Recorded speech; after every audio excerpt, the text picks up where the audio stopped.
बिस्मिल्लाहिर्रहमानिर्रहीम, अस्सलाम वालेकुम। आज हम बात करेंगे सिंगल स्लिट डायफ्रैक्शन की। इससे पहले हम लोगों ने इंटरफेरेंस के हवाले से कुछ चीजें आपके साथ डिस्कस की थी, तो आज उसी सिलसिले को आगे बढ़ाते हुए सिंगल स्लिट डायफ्रैक्शन की बात करेंगे। सिंगल स्लिट डायफ्रैक्शन से हमारी क्या मुराद है जी? डायफ्रैक्शन की अगर हम बात करें तो डायफ्रैक्शन का मतलब ये होता है कि स्प्रेडिंग और bending of waves around an obstacle. किसी भी ऑब्स्टेकल के अराउंड जो आपकी वेव्स होती हैं उनका बेंड कर जाना, सेपरेट कर जाना जो है वो क्या कहलाता है? वो डायफ्रैक्शन कहलाता है। तो हम यूं कह सकते हैं diffraction is the slight bending of light has it passes around the edge of an object. The amount of bending depends on the relative size of the wavelength of light to the size of the opening. के diffraction से हमारी मुराद slight bending होती है light की, जब वो किसी भी एज से या किसी भी अपना ऑब्स्टेकल के अराउंड जब वो ऑब्स्टेकल से गुजरती है, ऑब्स्टेकल को इनकाउंटर करती है, तो वो फैल जाती है, सेपरेट हो जाती है, बेंड हो जाती है। तो इसको हम डायफ्रैक्शन कहते हैं। और ये जो अमाउंट ऑफ बेंडिंग होती है ये डिपेंड करती है साइज के ऊपर, relative size of the wavelength of light and to the size of the opening. ये जो ओपनिंग है इसकी और ये जो वेवलेंथ है इनके साइज पर ये जो है वो बेंडिंग डिपेंड करती है। यहां पे देखें तो आपकी जो लाइट आ रही है, ये लाइट वेव्स हैं, ट्रेवल करती हैं, यहां से आने के बाद वो फैलेंगी, ठीक है ना, स्प्रेड कर जाएंगी। इसी तरह से यहां पे देखें फैल रही हैं, तो जितना साइज ज्यादा होगा उतनी स्प्रेडिंग भी ज्यादा होगी। तो ये जो फिनोमिना है स्प्रेडिंग का या बेंडिंग का, तो इसको हम क्या कहते हैं? इसको हम डायफ्रैक्शन कहते हैं। और diffraction is the property of wave, ये आपने जहन में रखना है। आगे बढ़ेंगे और आगे हम देख लेते हैं सिंगल स्लिट डायफ्रैक्शन की बात करते हैं कि one light passes through a small slit, it spreads out and produces a diffraction pattern showing a principal peak with subsidiary maxima and minima of decreasing intensity। कि जब लाइट पास होती है एक स्मॉल स्लिट में से तो ये spread out होती है, और स्प्रेड आउट होती है तो एक डायफ्रैक्शन पैटर्न हमें मिलता है। और डायफ्रैक्शन पैटर्न में क्या होता है? डायफ्रैक्शन पैटर्न में आपका जो सेंट्रल मैक्सिमा होता है, यानी कि सेंट्रल जो रीजन होता है वो ब्राइट रीजन, और उसके साथ फिर आपके सेकेंडरी मैक्सिमा और मिनिमा वो आपको नजर आ रहे होते हैं, ठीक है। आप जो नीचे अवे जाएंगे सेंटर से तो इंटेंसिटी जो होती है वो इन रीजन्स की वो डिक्रीज होती जाती है। आप यहां पे देखें, ये आपके पास एक सेटअप है कि ये आपकी एक सिंगल स्लिट है और यहां पर आपने इंसिडेंट लाइट जो है वो फॉल करवाई है। लाइट जो है वो वेवलेंथ लैम्डा है इसकी, और डिस्टेंस स्क्रीन और इसका जो है वो स्लिट का वो एल है। तो यहां पर ये आपकी व्यूइंग स्क्रीन है।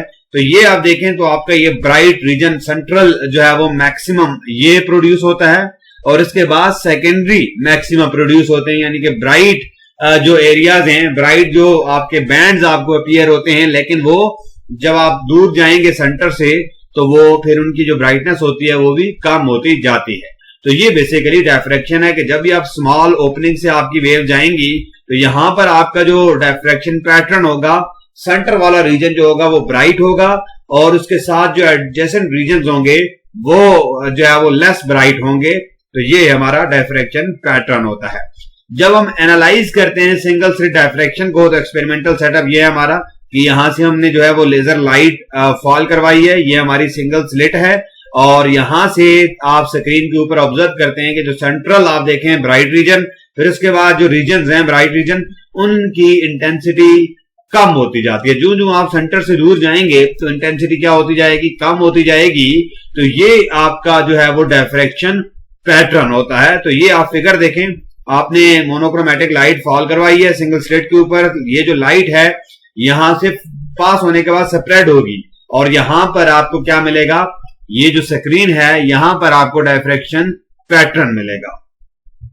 अब आप यहां से जरा मैथमेटिकली देख लें कि ये आपके पास सिंगल स्लिट है, ठीक है, ये सिंगल स्लिट है, आपकी ओपनिंग है, यहां से आपने लाइट को फॉल करवाया, लाइट यहां से आई यहां पर स्क्रीन के ऊपर, इसके बिल्कुल सामने अपोजिट आप जाएं तो यहां पर आपको ब्राइट रीजन है, ठीक है, ये सेंट्रल मैक्सिमम होगा, और इसके साथ फिर जो रीजन होंगे कम इंटेंसिटी वाले, कम इंटेंसिटी वाले, और इसी तरह यहां भी कम इंटेंसिटी वाले।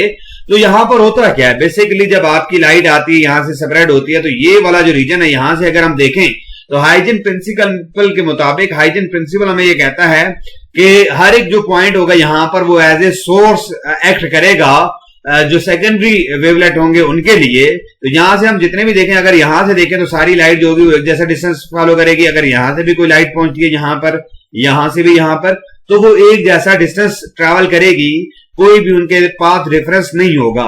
लेकिन अगर हम बात करें एक जो है यहां से ट्रैवल करता है यहां पर, एक यहां से ट्रैवल करता है यहां पर, तो फिर पाथ डिफरेंस आएगा। और अगर हम यहां पर ये वाला देखें कि यहां से आप यहां पे आपके पास लाइट आती है और इसी तरह इस रीजन से आती है इधर, तो फिर पाथ डिफरेंस होता है। और जब पाथ डिफरेंस होगा और पाथ डिफरेंस अगर जो है वो इंटीग्रल मल्टीपल है वेवलेंथ का, तो फिर तो आपका जो है वो इंटरफेरेंस जो होगा वो कंस्ट्रक्टिव इंटरफेरेंस होगा। हमने इंटरफेरेंस के केस में डिस्कस किया था।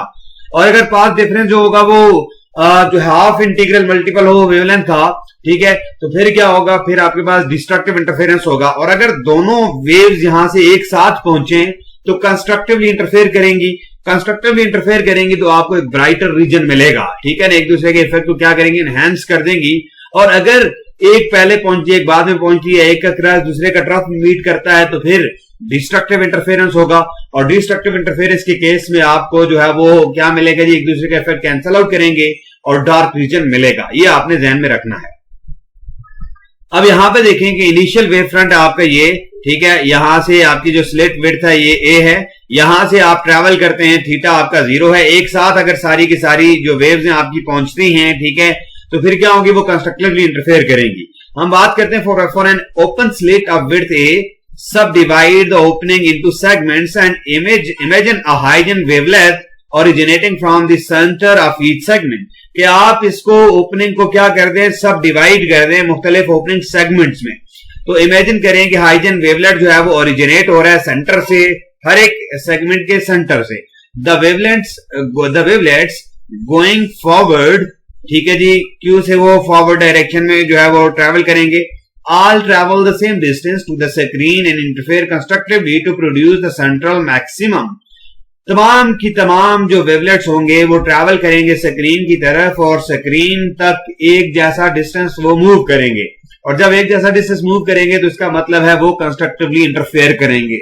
जब कंस्ट्रक्टिवली इंटरफेयर करेंगे तो क्या प्रोड्यूस होगा, सेंट्रल मैक्सिमम प्रोड्यूस होगा, ब्राइट रीजन आपको मिलेगा। अब हम कंसिडर करते हैं वेवलेट्स, ठीक है, going at an angle such that, ठीक है, I is equal to a sine Q a Q. Wavelet जो पेयर है आपका 1 2, उनका पाथ लेंथ जो है वो आर जो है, ठीक है, 1 2 जो है 1/2 है, ठीक है।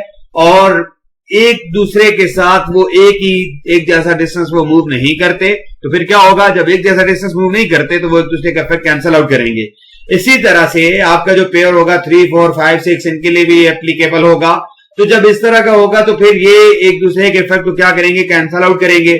जब इफेक्ट कैंसल आउट करेंगे तो फिर क्या प्रोड्यूस होगा, this procedure locates all the dark fringes. और इस तरीके से हम जो है वो तमाम डार्क फ्रिंजेस जो है वो लोकेट कर सकते हैं। यानी कि जहां पर वो एक दूसरे के इफेक्ट को इंक्रीज करेंगे वहां पर ब्राइट रीजन, जहां पर एक दूसरे के इफेक्ट को वो डिक्रीज कर देंगे, कैंसल आउट करेंगे, वहां पर आपके डार्क रीजन होंगे। तो यहां पर देखें ये आपका सेंट्रल है, एक साथ पहुंच रहे हैं सारे के सारे जो है वेवलेट्स, तो आपका थीटा 0 है और रीजन आपका कौन सा है जी, ब्राइट रीजन है। अब आप दूसरा देखें, sine theta is equal to lambda over a, यहां से, ठीक है, ये वाला अगर आप इन दो के पेयर की बात कर लें ये आपके पास, तो इस केस में आपके पास जो है वो डार्क रीजन आएगा, लैम्डा बाय ए आपका पाथ डिफरेंस हो जाएगा।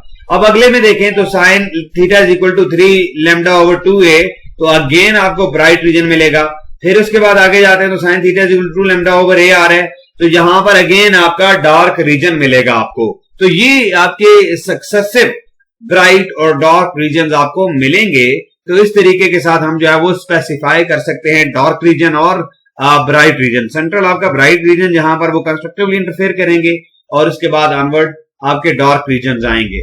तो इसी तरह से जो इंटेंसिटी होगी वो भी डिक्रीज या इंक्रीज होगी। आप देखें जो सेंट्रल रीजन है उसकी इंटेंसिटी भी क्या होगी, हाई होगी।